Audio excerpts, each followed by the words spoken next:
France Info et France 24 présentent.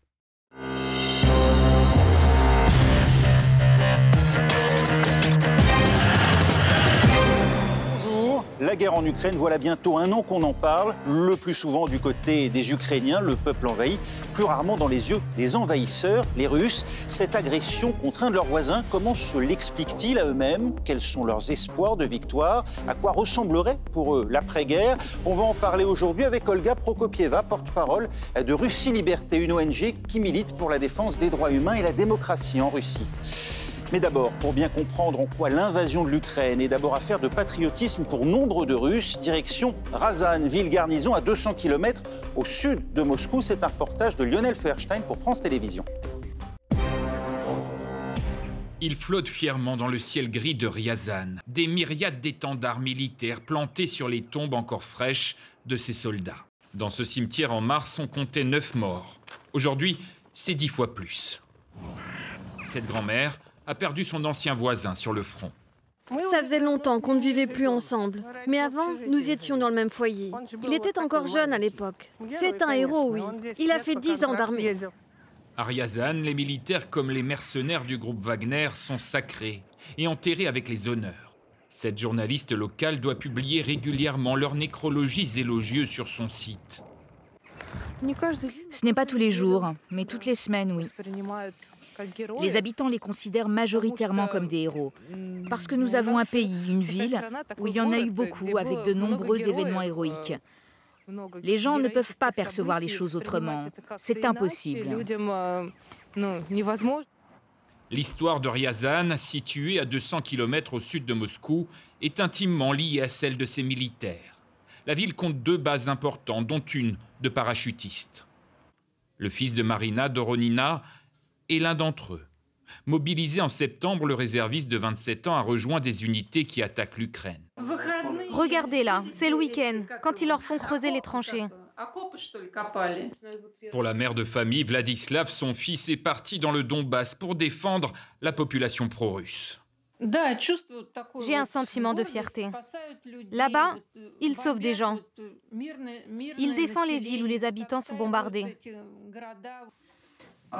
Et s'il arrive quelque chose à votre fils? Je n'en voudrais à personne. Même pas au président Poutine? Personne. En notre présence, aucun doute n'est exprimé. C'est aussi le cas de ces bénévoles de Ryazan. Svetlana Konovalova parcourt la région pour collecter des produits à envoyer aux troupes. Elle recueille aussi les lettres d'enfants qu'elle nous montre volontiers.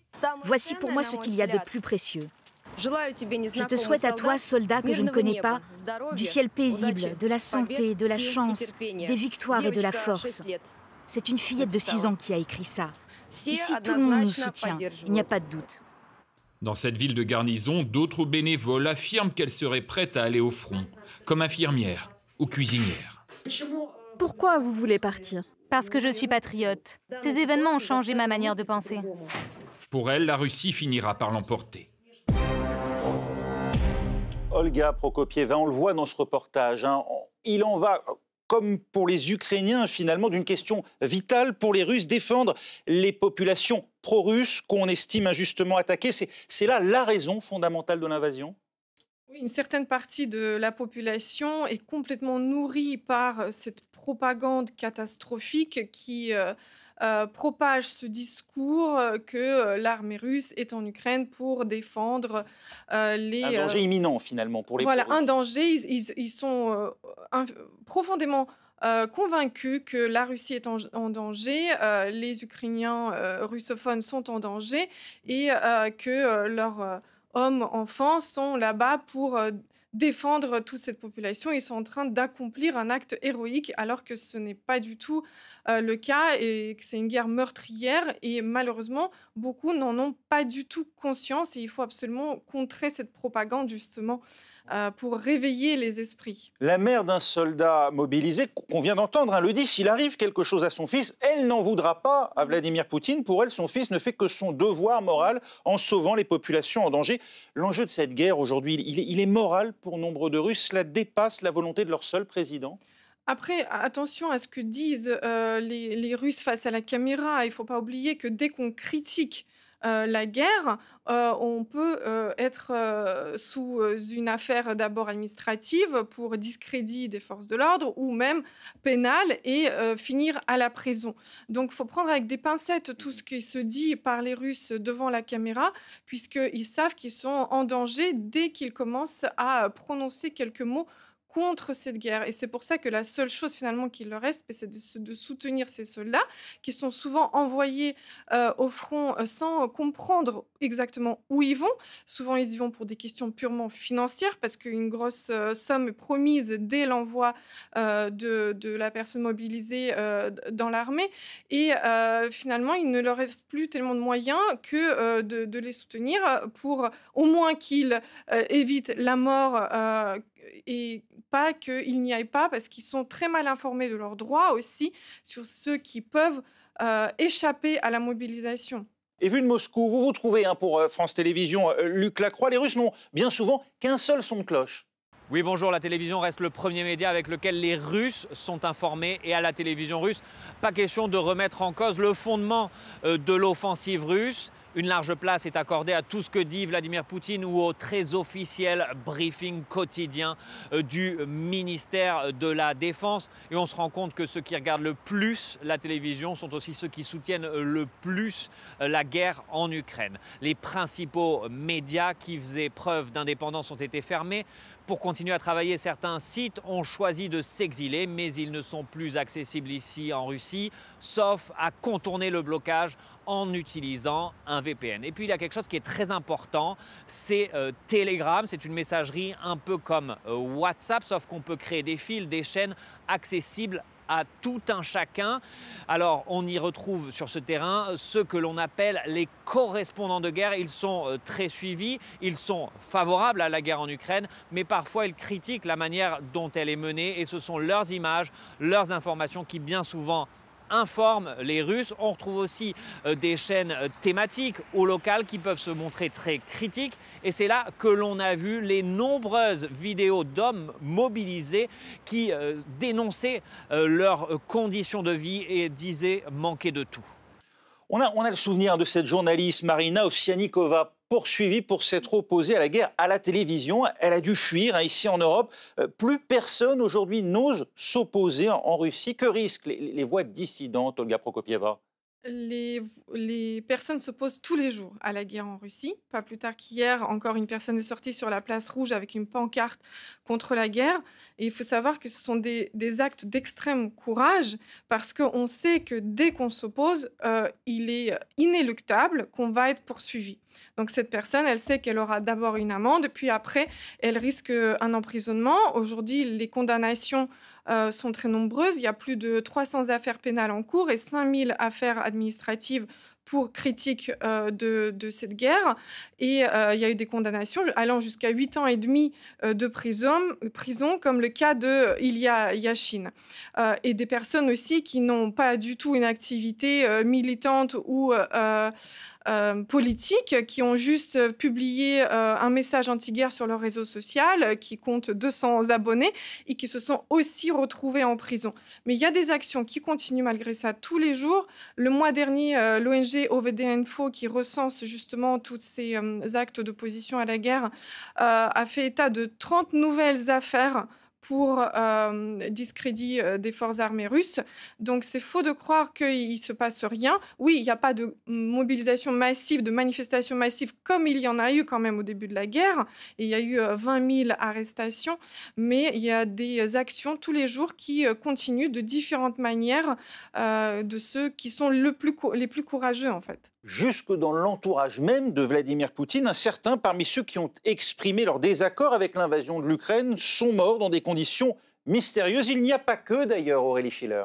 Et oui, plus d'une vingtaine de morts en moins d'un an depuis le début de la guerre en Ukraine. Et parmi eux, eh bien, il y a des chefs militaires redoutés, des oligarques milliardaires du pétrole et du gaz, des dirigeants d'entreprises ou encore des hauts fonctionnaires. Rien qu'en décembre dernier, on en recense 5, dont Alexei Maslov, 69 ans, ex-chef des forces armées russes. Il est devenu le représentant militaire de son pays auprès de l'OTAN. Il est mort dans un hôpital militaire le 24 décembre dernier et la cause de son décès décès n'a pas été établi. Dmitri Zelnov, 50 ans, milliardaire, géant de l'immobilier. Il est mort à Antibes en France le 9 décembre et il aurait chuté dans des escaliers alors qu'il venait de dîner avec des amis. Le 1er septembre dernier, Ravil Maganov, 67 ans, président de Lukoil, la plus grande compagnie pétrolière privée de Russie, chute du 6e étage de l'hôpital central de Moscou. Il n'a pas survécu. Plusieurs de ces hommes étaient soit étroitement liés au Kremlin, soit opposants à l'invasion en Ukraine par Vladimir Poutine. Et cette série de morts mystérieuses a bien sûr attiré l'attention du monde entier. Et si à chaque fois les circonstances de leur mort laissent à penser au suicide, eh bien beaucoup privilégient la piste d'assassinat commanditée par l'entourage de Vladimir Poutine, une composante criminelle toujours niée par les autorités russes. Olga Prokopieva, le fait que certains soient morts en dehors du territoire russe, ça rappelle évidemment Anna Politkovskaya, Alexandre Litvinenko. Nul n'est à l'abri nulle part, c'est ça le message. Depuis le règne de Poutine, il y a eu déjà de nombreux assassinats auxquels il serait bien sûr lié. Ça nous fait comprendre encore une fois à quel point c'est un régime criminel, à quel point c'est extrêmement opaque, que nul n'est peut-être à l'abri, mais en tout cas, c'est clair que ce n'est pas un régime qui doit continuer parce qu'il a des pratiques vraiment criminelles. Et même tous n'étaient pas hostiles à la guerre. Peu importe, après, il y a des intérêts, c'est un régime très corrompu aussi. Il y a des guerres de clans, des guerres d'intérêts auxquelles on n'a pas toujours l'information exacte. Mais ça montre à quel point c'est pas un régime construit comme ils veulent croire sur la défense de son propre peuple. C'est un régime construit uniquement sur de la corruption, sur des intérêts financiers et toutes les méthodes pour préserver son pouvoir, préserver ses amis qui sont proches de Poutine, sont bons, même quitte à tuer les opposants dans les affaires, dans les milieux des affaires ou dans les milieux politiques. Oui, alors il y a les opposants à la guerre et puis il y a aussi ces promoteurs zélés, ceux de la Grande Russie. On trouve notamment des artistes et puis il y a cette chanteuse, parmi eux, Vika Tsinakova, qui a enregistré une chanson à la gloire des paramilitaires russes du groupe Wagner. C'est sans nuance. En voici un extrait.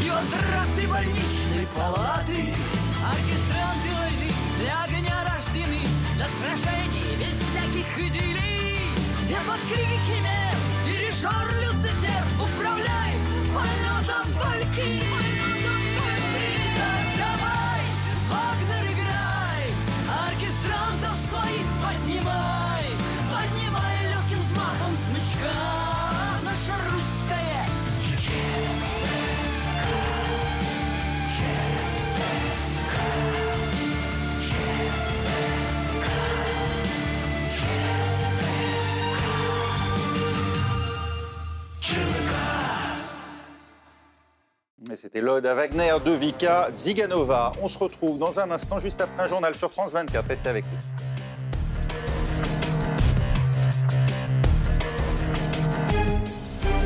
France Info et France 24 présentent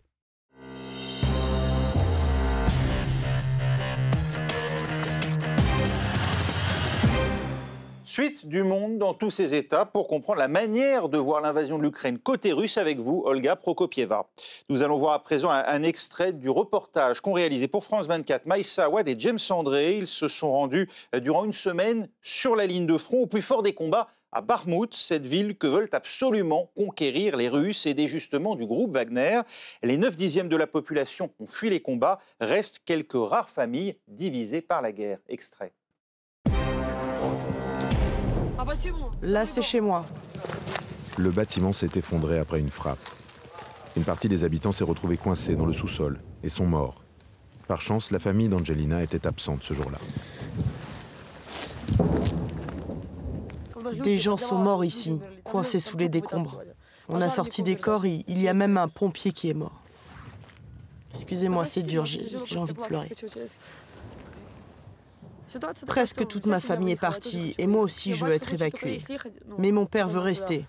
S'il part, ce sera pour la Russie.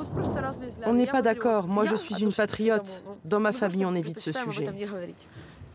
Dans cette région russophone, la guerre a déchiré les familles entre pro-russes et pro-ukrainiens. Angelina nous a affirmé que son père est un homme très pieux. Ce dimanche, nous nous rendons à l'église orthodoxe affiliée au patriarcat russe pour tenter de le rencontrer.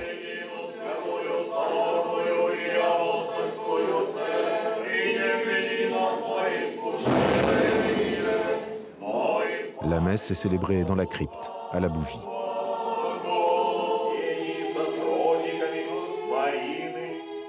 Alexander, le père d'Angelina, est bien là, venu communier, accompagné de 2 de ses fils.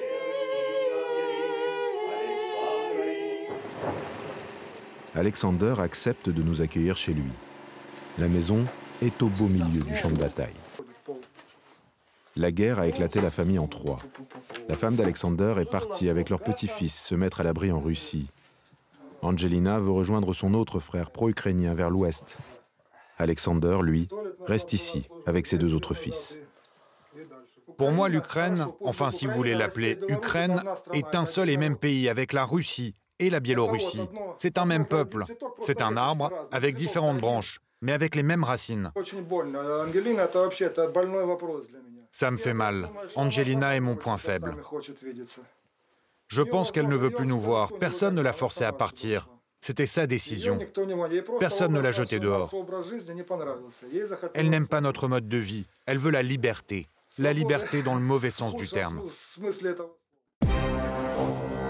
On vient de le voir avec l'exemple de cet homme, Olga Prokopieva. Il y a encore dans le Donbass, y compris dans les zones non occupées de Russie, des partisans du rattachement à la Russie. Oui, il y a des avis différents, mais ce qui est important, c'est que j'ai eu l'occasion de discuter avec certains réfugiés à Paris, notamment lorsque j'ai fait du bénévolat pour la Croix-Rouge au début de la guerre. Même ceux qui ont un avis un peu partagé, ce sur quoi tout le monde est d'accord, c'est que la guerre n'est pas une façon de résoudre un quelconque conflit. Aujourd'hui, c'est la Russie qui attaque et qui bombarde l'Ukraine et ce n'est pas acceptable, ce n'est pas tenable et il faut absolument faire tout pour cesser cette guerre. Certains en Russie même le pensent que la guerre est la solution. Ils pensent même que Vladimir Poutine ne va pas assez loin. Il pèse quoi concrètement ces ultranationalistes dans l'opinion publique ? Il n'y a pas de sondage ou d'évaluation de l'opinion publique qui soit recevable, encore une fois, parce que la peur des répressions est tellement forte que réaliser un sondage serait biaisé dans une dictature. Il y a des nombreuses personnes qui s'opposent tous les jours à la guerre. Il y a eu des mouvements anti-guerre entiers qui sont nés, des jeunesses anti-guerre comme le mouvement Vesna, comme la résistance féministe anti-guerre, qui compte des dizaines de milliers de membres dans leurs différents réseaux et dont l'objectif justement de montrer à tous les autres qui souhaitent s'opposer à la guerre qu'ils ne sont pas seuls, qui leur avis est partagé malgré cette propagande de masse qui coule à flot de la télévision d'État russe. Exemple avec Vladimir Soloviev, cet animateur de télévision qui suggère même lui de frapper la France à titre préventif, dit-il. Cela, tous ces poussent au crime d'une certaine manière du nationalisme, il pourrait demain contraindre, amener Vladimir Poutine à attaquer au-delà de l'Ukraine. Soloviev, c'est un cas vraiment à part. C'est une personne horrible qui propage un discours haineux et de la désinformation, qui traite l'Europe de satanisme. Et en même temps, pourtant, il a des villas en Italie. Et donc, c'est de l'hypocrisie totale. C'est un pion au service du Kremlin, justement, pour propager ce message. Et il doit être, tout comme Poutine et tous ses alliés, il doit être jugé pour crime de guerre, pour crime tout simplement pour ces messages haineux et de pousser même au meurtre, ce qui fait sans aucune gêne sur une chaîne de la télévision russe. Alors il y a les soutiens à Vladimir Poutine, ceux qui le poussent même à aller plus loin, et puis il y a aussi toute cette vague de départ de Russie depuis le début de la guerre. Combien sont-ils, Aurélie Schiller ? Eh bien, écoutez, c'est difficile de le chiffrer, mais on serait autour d'1 million de Russes qui auraient quitté leur pays depuis le début de la guerre en Ukraine. Et ce qui est le plus frappant, eh bien, c'est l'ampleur de ceux qui ont fui massivement. Ils font partie de la population russe la plus éduquée. Ce sont des écrivains, des informaticiens, des journalistes, réalisateurs, acteurs, musiciens ou encore des universitaires. Et parmi eux, eh bien, il y a ceux qui n'ont pas voulu être mobilisés et ceux qui ont eu peur d'être la cible du régime. Environ 100 000 employés du secteur des technologies de l'information auraient quitté la Russie cette année selon les autorités russes. C'est 10% du secteur, c'est une fuite des cerveaux en pleine offensive contre l'Ukraine. La plupart se sont installés aux Émirats arabes, en Asie centrale, en Géorgie, en Arménie ou encore en Turquie. Et selon le ministère du développement numérique russe, eh bien 80% de ceux qui ont quitté le pays continueraient à travailler pour une entreprise russe. Ça affaiblit, ça déjà, la Russie, Olga Prokopieva. On en voit les effets de cette fuite des cerveaux. Certainement, parce que ce sont, comme vous venez de dire, des personnes plutôt bien éduquées, qui ont un métier d'expert. Donc, on va ressentir, en tout cas les pays qui ont accueilli ces réfugiés, ces exilés, ressentent certains bienfaits.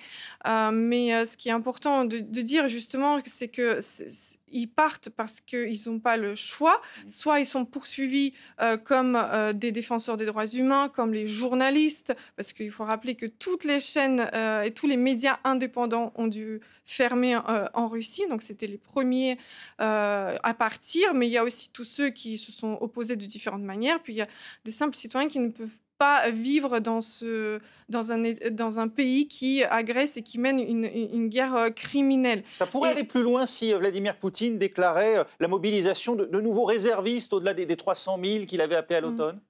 Oui, c'est certain qu'il y a eu donc une vague au début de la guerre d'exil, mais il y a aussi une vague après l'annonce de la mobilisation.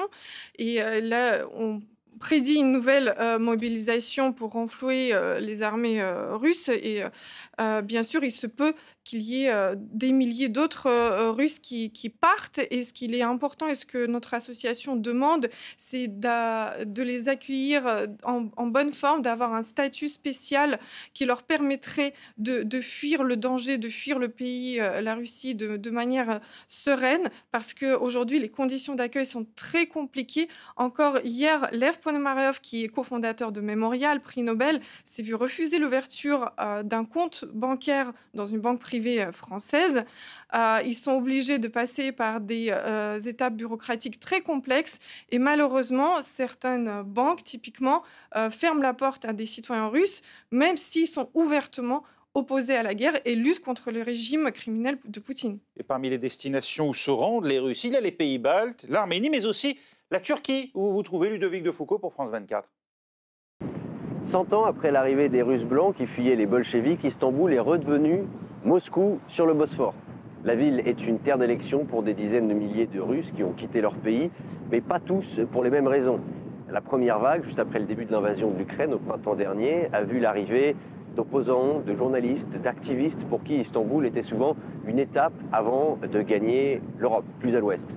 Puis beaucoup sont arrivés après la mobilisation partielle décrétée en septembre. Enfin, d'autres viennent en Turquie pour sécuriser leurs avoirs, leur capitale. Combien sont-ils précisément dans le pays? Difficile de le savoir. Officiellement, plus de 150 000 citoyens russes détiennent aujourd'hui un titre de séjour turc, mais de nombreux autres ne l'ont peut-être pas encore demandé ou obtenu. Il faut rappeler que les Russes peuvent arriver en Turquie et y rester jusqu'à 3 mois sans visa.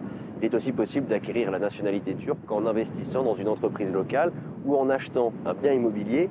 Et justement, en 2022, les Russes ont, et de loin, été les premiers acheteurs étrangers d'immobilier turc. Cette circulation facilitée d'hommes, de biens, de capitaux vaut à la Turquie d'être parfois accusée par l'Occident d'être devenue une plateforme de contournement des sanctions imposées à la Russie, des sanctions que n'applique pas Ankara. Il a une complicité de l'État turc, Olga Prokopieva, pour contourner les sanctions dont font l'objet un certain nombre d'oligarques russes. C'est difficile de savoir, je n'ai pas la réponse, mais en tout cas, ce qui est certain, c'est qu'il faut continuer à accentuer ces sanctions et il faut bien distinguer, encore une fois, ceux qu'il faut sanctionner et ceux qu'il faut aider. Les citoyens russes qui font partie des élites, des proches de Poutine, des forces armées, etc., qui doivent être sanctionnés plus durement. Aujourd'hui, il y a encore une enquête de Navalny, justement, de son fonds anticorruption, a révélé que le ministre adjoint de la défense russe, dont la femme se trouve à Paris, la fille de porte-parole du Kremlin, de Peskov, qui est aussi à Paris, qui continue à vivre une vie paisible en France, en Europe, alors que c'est les premiers qui doivent être sanctionnés. Donc il faut renforcer ces sanctions, élargir les listes de personnes russes à sanctionner, mais de l'autre côté, aider tous ceux qui s'opposent à la guerre, aider tous ceux qui s'opposent à ce régime par un statut spécial, par un accueil pour les aider à agir depuis l'extérieur sur le régime poutinien. Et vous évoquez cette grande voix de la contestation, Alexeï Navalny, l'opposant emprisonné depuis maintenant 2 ans dans une colonie pénitentiaire en Russie, dans des conditions parfois très dures, comme nous l'a montré Agnès Varamian dans ce reportage. C'était au moment de sa grève de la faim. C'est un cri d'alarme de son entourage. Alexeï Navalny est en danger. La santé de l'opposant détenu dans cette prison russe se détériore. Son état est critique. On ne sait pas combien de temps il peut encore tenir. Ce qui est clair, c'est que nous n'avons plus de temps. La dernière à lui avoir rendu visite est sa femme, il y a 5 jours. Elle s'est prise elle-même en photo devant la prison. Elle écrit que son mari a perdu près de 10 kilos. Il se plaint de privation de sommeil, il souffrirait d'insuffisance rénale et de baisse de la vision. Les médecins personnels d'Alexeï Navalny ont tenté hier de le voir. L'accès leur a été refusé. Nous ne sommes pas venus voir le détenu politique, mais un patient, un homme. L'Europe et la France se disent très préoccupés par le sort de l'opposant. Je considère que la Russie a la responsabilité de la santé de M. Navalny. Il faut qu'elle l'assume. Et je souhaite que les mesures soient prises pour assurer non seulement l'intégrité physique de M. Navalny, mais aussi sa libération. Il pense quoi de la guerre d'Ukraine, Alexeï Navalny, et notamment de l'annexion de la Crimée par la Russie? Navalny continue à s'opposer à cette guerre et depuis la prison continue à publier des messages dénonçant la guerre en Ukraine. Il est très clair là-dessus et ces équipes avec qui nous discutons. Oui. Bon nombre de Russes fait partie de la Russie. Mais Navalny, là-dessus, il a une position démocratique. Son objectif, c'est que la Russie a une voie démocratique où les peuples ont leur propre choix de futur pour le pays. Et son message est vraiment très clair. Et là, une campagne de soutien vient d'être lancée par ses équipes et par sa fille. Et il y a un paragraphe spécifique sur la guerre en Ukraine que je vous invite à aller lire sur cette campagne en ligne. Merci beaucoup, Olga Prokopieva. Rappelez-nous la manifestation qui a lieu ce dimanche. Oui, nous nous mobilisons avec une communauté internationale de Russes anti-guerre et qui soutiennent une voie démocratique pour la Russie. Dans plus de 60 villes du monde, il y aura des manifestations et à Paris, nous nous réunissons dimanche à 15h, place du Trocadéro, pour soutenir Navalny et tous les autres prisonniers politiques russes. Et nous arrivons au terme de cette émission. Merci à vous d'y avoir participé, merci de l'avoir suivi. À retrouver sur nos sites internet franceinfo.fr, france24.com. À la semaine prochaine.